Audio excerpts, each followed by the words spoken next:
The release of Call of Duty World War II is right around the corner, and the hype over this game over the last few months has been unreal. And as Activision said themselves, it's time to go back to the roots with fast-paced boots on the ground. And this is what the community has been wanting for such a long time. And if you're unaware of why, 3 years ago Call of Duty Advanced Warfare came out, and this was the first game that changed the movement system completely. We went from boots on the ground to flying around, basically having jetpacks, exosuits, being able to boost jump high in the air, flying around instead of staying to the ground and playing tactical. And the reason why this all started is because Call of Duty back in the days every single year got the same criticism every time. It's just the same game reskinned with the same engine over and over again. And this is what Sledgehammer wanted to do something about. And by doing so, they created Advanced Warfare where they completely innovated the movement system. And in the beginning, people was really hyped over this change. But it didn't take long until the community thought otherwise. And then when they introduced Call of Duty Black Ops 3, which was still based on the same movement system as in Advanced Warfare, but just changed for the better in my opinion. They added a thrust meter which allowed you not to be in the air constantly, at the same time as they added a new movement system to be able to wall run. And this was a cool new feature, and the game was very well received. And Call of Duty Black Ops 3 is one of the best selling Call of Duty games to this date, and it's definitely one of the strongest titles we've seen in years. Personally, I love Black Ops 3 and it's my favorite game out of all the Call of Duties we've seen since Call of Duty 4. But then Infinity Ward decided to go the same route with their game Infinite Warfare, which basically reintroduced what Black Ops 3 already has done, with a specialist system and also the movement. And as soon as the community knew what Infinite Warfare was all about, the hate was just rolling in. And in my opinion, Infinite Warfare was not a bad game. I really enjoyed it, but it came out at the wrong time, and it was not what the community was looking for. So to try to save Infinite Warfare, they also released Call of Duty Modern Warfare Remastered, which was a good remastered game in the beginning, but they added new weapons and supply drop systems, which is something the community wasn't really happy about. So it was time to make a brand new title with boots on the ground. And to do so, Sledgehammer is now bringing us Call of Duty World War II. And what we're gonna do in this video is reviewing the multiplayer of this game. And we are basing this all on the beta that we played the last 2 weekends. And I know what you might say, it was only a beta, it's not the full release. We were only able to play 4 multiplayer maps, try out some of the streaks, weapons, and also the ranking up system, as well as trying the new divisions. I would still argue with that they gave us enough content to actually get a feel of how the game will be at launch. And even though there will be more maps, customization, weapons, and maybe even a few more streaks, we still already know what to expect. So I will go through what I think they did right, what they did wrong, and what they could change, and basically tell you guys if I think this is a solid Call of Duty title for the next following year.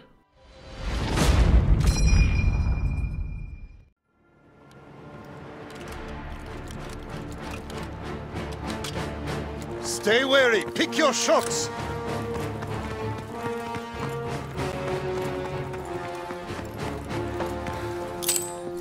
So to review the Call of Duty World War II multiplayer, there's 3 things I would like to take a look at. One of them is the maps, the second one is the weapons, and the third one, which is very unique to Call of Duty, is the score streaks. If these 3 things are well made, we can definitely have a great experience regardless if it's boots on the ground or flying around. That doesn't really matter. These are the 3 key things, in my opinion, that I think it's really important for the game to execute. Of course, hit detection, connection in general, or other small details is also important, but these are the 3 main ones in my opinion. So let's just start going all over them and see what we have. So let's just start off with the weapons. And this is a World War II themed game, so we'll definitely see guns from that era. And honestly, that is not a big problem in my opinion. There's a lot of iconic guns we can see from this time period, and I'm very excited to try them all out. So the variety in guns, I don't think is going to be a big problem. We have seen some of them already, and I'm excited to try out more. And there's a lot of iconic weapons like the MP40, the Thompson, the Bar. I think it's going to be a lot of fun weapons in this game. But what's really important when it comes to video games is weapon balancing. We want the weapons to be fun to use and good in certain situations. And with that, we have assault rifles, SMGs, shotguns, snipers, LMGs. All of these are good in different kind of situations.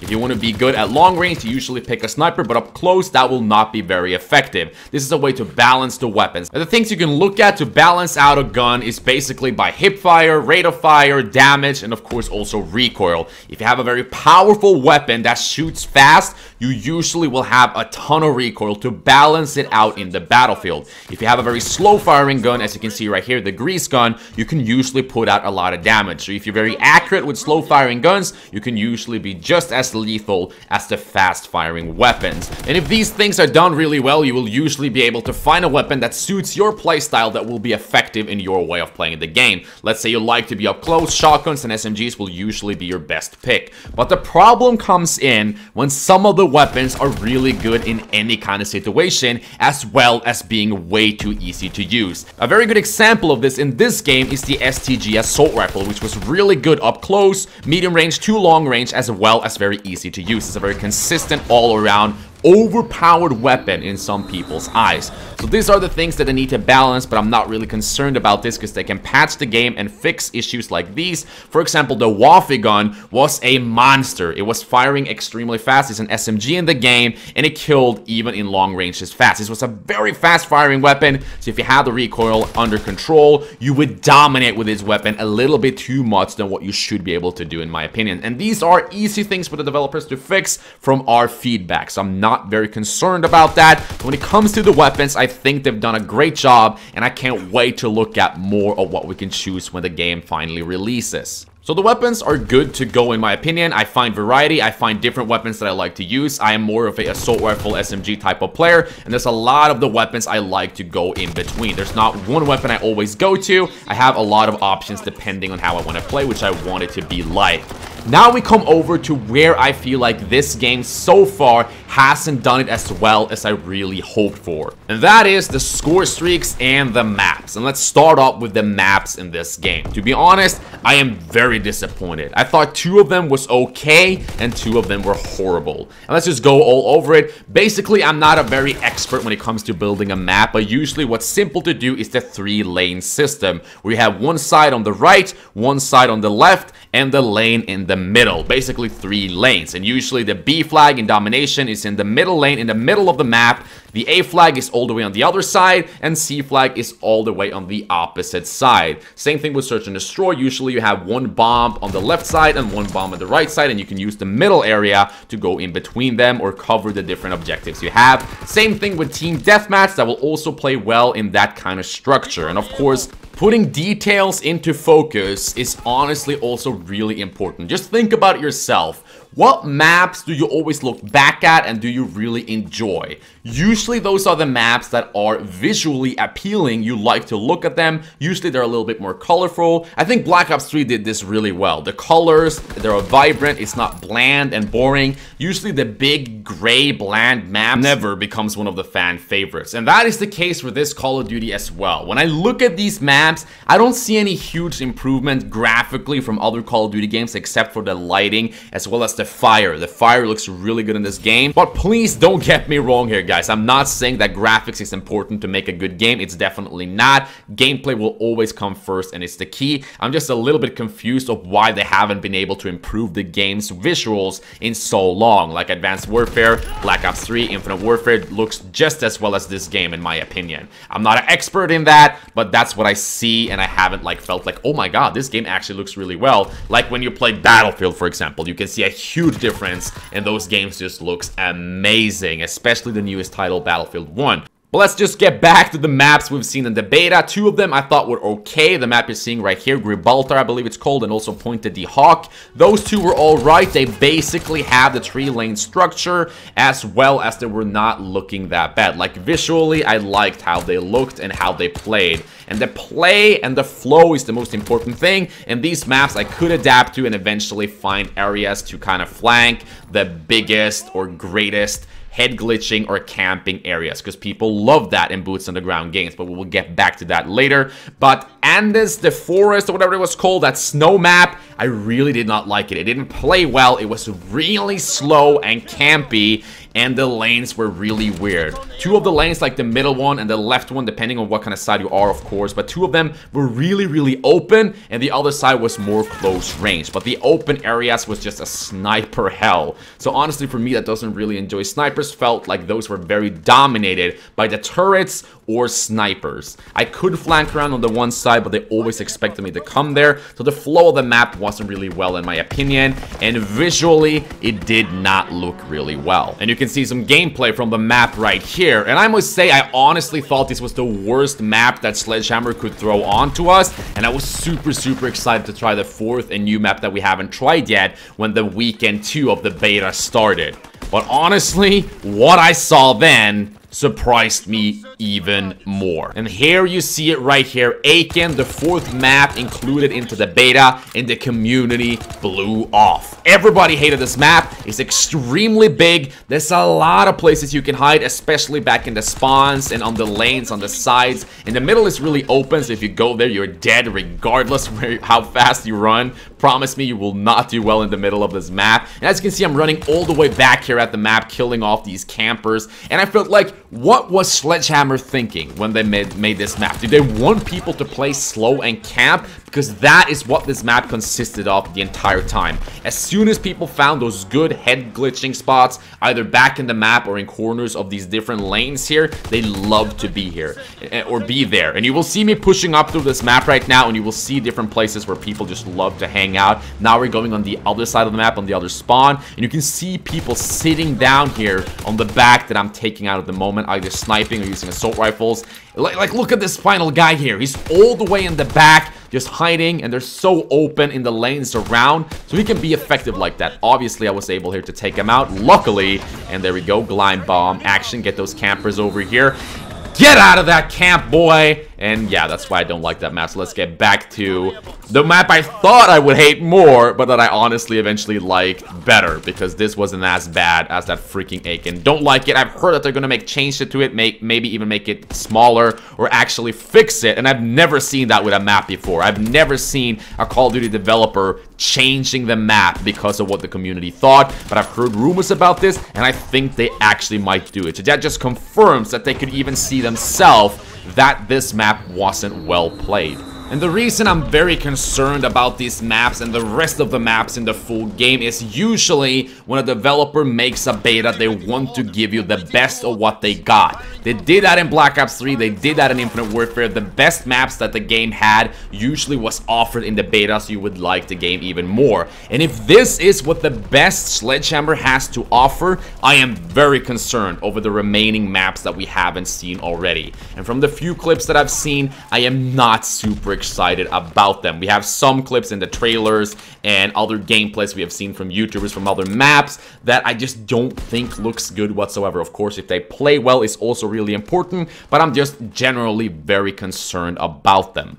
And now let's go over to Scorestreaks, and honestly I am very disappointed here because Scorestreaks needs to be fun and not boring as in this game, in my opinion. Some of them are okay, the glide bomb I like, and the paratroopers are not that bad. It's basically a replica of the dogs or raps from other Call of Duty games, but you only call in 3 troopers and they're not really lethal. In my opinion, there should be a lot more soldiers and they should be more lethal, and maybe that could just, the way they could fix that, if that's too overpowered, they could just buff up how much score you need to get them, because honestly getting paratroopers right now can get you 1 kill to 5-6 kills. Like 6 kills is probably the best I've ever gotten with them. They can be effective, but I think they should be a lot better. I think they changed them a little bit though throughout the beta. The first beta they were awful. If you got 1 or 2 kills you were lucky. The second beta I felt a little bit more success with them, but I still think they can be even more powerful. And honestly the glide bomb and the paratroopers were the only streaks in my opinion that were fun to use. All the other ones wasn't that enjoyable.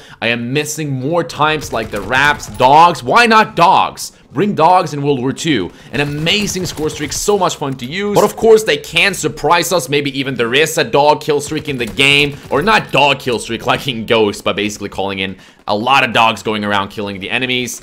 I hope there's some kind of that. I also hope this would be a kind of nuke. Maybe they've saved that for the release of the game instead of having it in this game. So if you go on a 30 kill streak or a 25 kill streak, you should be able to call in a tactical nuke. It could be only with a gun, like a gun streak. That doesn't bother me at all. That would actually be better in my opinion, because it's pretty easy to go on a brutal in this game if you can use streaks as well. So if they are planning to allow you to go on a 25 gun streak and then call in a tactical nuke, I would be so happy. That would make the game so much more enjoyable for me. I love going for nukes, and I really, really hope that they have a plan for this. I don't think they have, but deep inside, there's a small wish that they might include it. At least, I really, really hope so. So in general, I just think the maps are not good enough, and as well as the score streaks are boring. Some of them are alright, and I think they need to be changed. So that's basically the 3 points that I've covered now. Weapons, and maps, and also score streaks. I hope they surprise us, but as I said earlier, betas are usually where they show us the best they have to offer.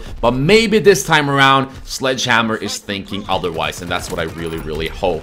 But let's go to the other general things about the game that I didn't like and liked. When it comes to the connection, that was awful in the first beta. The hit detection was unbearable. I hated it. I was so many times, and I think you guys experienced this as well, where I go into a gunfight, I start firing, and he melts me instead, even with the same gun. It doesn't make sense. I wasn't aiming at the legs. I was shooting him in the chest. It's just so weird to me that how the gunfights could go in the first beta. But eventually they fixed that a lot. I thought it was a lot better in the second beta. The game played a lot better. There was a lot of times I didn't feel like I was bullshitted, to be honest. So they can improve on stuff like that. And a lot of the other issues I acquired in this game as well is stuff that Sledgehammer can do something about. Like maps and weapons are hard to change because they're already so far into the development.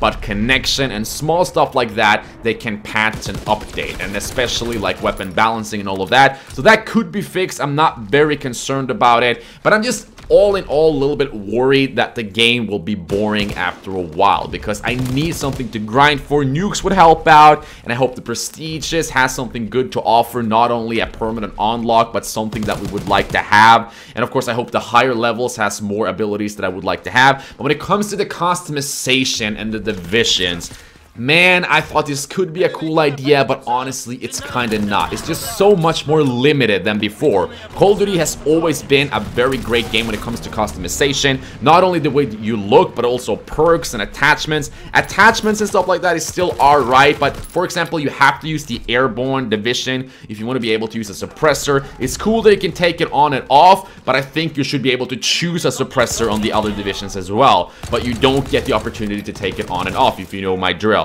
I think this is a bad decision. I hope this gets changed. And not only that, there's a lot of other examples of this as well. For example, in older Call of Duties, you're able to use the perk Ghost, which allows you to not being shown up on radars if people are getting a UAV. In this game, you have to use the Mountain Division to do that, which I don't think is a good idea. If you want more attachments of your gun, or on your gun, I mean, you have to use the Infantry Division. And as well, if you want to be able to move faster while aiming down sight, which I really like, you also have to use the Infantry. Well, then I can have a silencer, or I can't be unseen on people's radars if they get a UAV. So there's a lot of things here that limits what we're used to from before. Maybe you can call them bold for making a change like this and forcing you to play a certain play style, but a lot of us likes to be able to customize this a lot more. So the divisions is kinda World War II's idea of specialists, but I don't think they've done it the right way. Like, in my opinion, I would like to have more customization like in the older Call of Duty games. I don't know what you think about that. I would love to hear about in the comment section. Let me know about that. So it's a lot of limitation in my opinion. And a few other small complaints is basically when you're in your menu and you're, for example, partying up, there's no easy way to see this. Like, the menus in general, the way they're structured or the way you move around there is very confusing. I like the old ways that they've had, and there's always very simple to see if you're in a party with someone. Those are things I think they should change. Like, I don't like the difference they have done in this game. If you, for example, want to get the map up, if you want to, like, see the entire map, on your screen, you not only have to press start, you also have to move over to another layer by pressing L1 or R1. So they've added new things, like trying to change the things that's always worked, which I think they didn't do for the better, which makes it not enjoyable. So like the few things they've changed about the menus hasn't been better whatsoever in my opinion, which makes them unnecessary. And of course, these are very small details that won't either make or break the game, but I think by feedback they could fix this and make it a lot better or a lot more efficient. At least in my opinion, it wasn't as good as of right now. I like the older style a lot better because it was a lot easier to handle. So why like try to change something that already is pretty good? And all of these things can be patched. It's not a problem. It also was a problem like after a game, you see the scoreboard, and when you do the taunts and stuff like that, which is actually still in the game, that screen is there for so long. So when you can finally customize your classes, you have like 9 seconds until the next match starts, which I know a lot of people complained about, and that will easily be fixed by the launch of the game. So I don't look at that as huge problems whatsoever. So there's a lot of things the developers still can do to make the game improved, but there's some things that they cannot do anything about and that I am a little bit concerned about, and that is boots on the ground Call of Duty. There's nothing wrong about it. I'm not like a jetpacker. I don't hate boots on the ground. I've enjoyed a lot of the boots on the ground Call of Duties. But what usually happens in games like this is that camping and head glitching will always be the most efficient way to play, and basically playing a lot slower, because there's no way people can boost jump over you anymore. So head glitching, keeping your aim up and moving slow, camping will get you so much more kills and streaks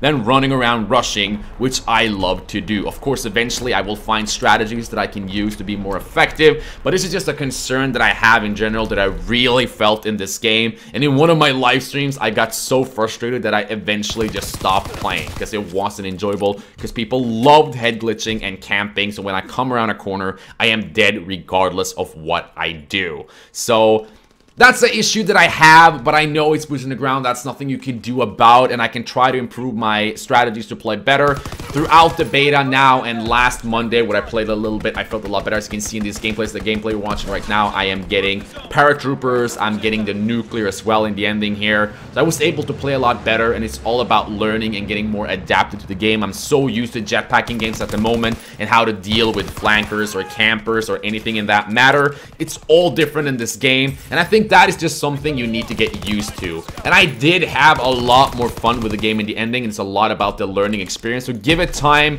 Don't give it crap the moment you don't like it. Like when I played in the beginning, I had so many complaints, especially with the hit detection and all of that, but it gets better, so give it time. Don't just say it's a trash game right away, because if you give it some time, start learning it, getting used to it, you will get a lot better and probably also enjoy the game a lot more. It's a huge change for the last 3 years, but I do think people will enjoy this eventually. But all in all, do I think this Call of Duty game can become the best title we have seen so far? I really don't. Do I think it can be a very solid title? I do, if they change the things I've said and also have a lot more to offer. But from the beta standpoint, I wouldn't be able to give this more like a 6 out of 10. That's the score I would give it if I was going to give it like a review score.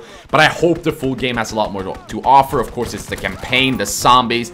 The campaign and the zombies looks unreal. I'm super excited for both of them. I think they're going to be really well, but the multiplayer is usually what I play. That's what I love to do, and I can see it just only on YouTube. Like the views on World War II wasn't even as close as what you could expect. Like in Black Ops 3, the big YouTubers got over 1 million views on every video. They haven't done that this time around with World War II, and in general, I just think people don't think it's that enjoyable to watch the game. I think just think it's fun to play it, but I don't think they like to watch it. I found that myself as well. As soon as I'm watching somebody's gameplay and they die and they spawn all the way back in the map and they have to run into the action again and they don't edit that out, I get quickly bored and might even click off. And that is a problem. Like in jetpacking games, if you die, you're back in the action right away, and you can use all that movements to make the gameplay entertaining to watch. But of course, this is personal preference, and a lot of you might not even agree with me when it comes to this, but after what I've seen on YouTube, it doesn't seem like World War II generates as much views as, for example, when Black Ops 3 came out, which was really, really popular. And I think it's a solid game. I'm going to play it. I'm going to try to make it as entertaining as possible when it comes to videos. And I do enjoy it. I have fun with it, so I will definitely play the newest Call of Duty when it comes out. But I don't think it's going to be the greatest Call of Duty ever, or it will save the franchise. Because I think a lot of people thought that bringing it back to boots on the ground would just save this franchise automatically. But you still have to do all of these factors well. Just making it boots on the ground will not save it. So that is what I think. So as I said, I wouldn't give this game a higher review rating than 6 out of 10. It can improve if they've done some of the changes or the fixes that I would like to see in the future when the game actually launches. But if it's nothing better than what we've seen in the beta so far, I would not give this game more than a 6 out of 10. Maybe 7. I'm not quite sure yet, but that's kind of where I'm laying around at the moment. Let me know what you think down in the comment section. Do you agree, disagree? Let me know. I'm very interested to see what you guys thought about this game. And that will be it for the review of the multiplayer of World War II as of right now. Thank you so much for all the support on the videos lately, guys, and thank you so much for all the love. I can't wait to see what you guys think as well. Thank you so much for watching. Have a fantastic day, and I'll see you guys very, very soon. My name is Pajas, and I'm out.